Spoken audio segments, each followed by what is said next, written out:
এই ব্যাংকে টাকা রাখার পর আমাদেরকে একটা ইন্টারেস্ট দেয়, একটা লাভ দেয়।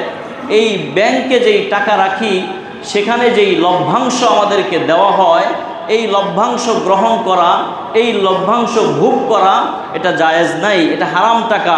অতএব এই হারাম টাকা, ওই ব্যাংকের লভ্যাংশ হোক অথবা আপনার কোনোভাবে আপনার কাছে হারাম সম্পদ আসছে, মনে রাখবেন কোনো হারাম টাকার উপরে জাকাত নাই। আল্লাহর রাস্তায় দিবেন, হালাল টাকা থেকে দিবেন। হালাল সম্পদের উপরে জাকাত ওয়াজিব হয়, হারাম সম্পদের উপরে জাকাত ওয়াজিব হয় না।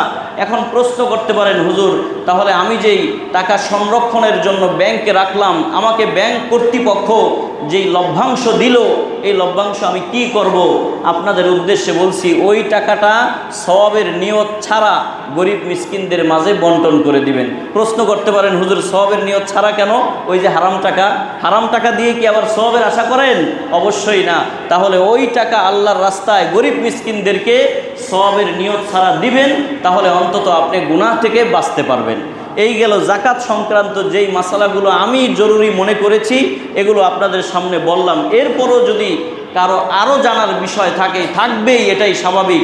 তবে আমার নম্বর নিয়ে যাবেন আমাদের ইমাম সাহেবের কাছ থেকে, অথবা বাইতুন নূর মাদ্রাসা আছে, যেই কোনোভাবে ভাই সঠিক মাসালা জেনে তারপরে জাকাত দেওয়ার চেষ্টা করবেন। আল্লাহ তাআলা আমাদেরকে তৌফিক দান করেন। দ্বিতীয় বিষয় ছিল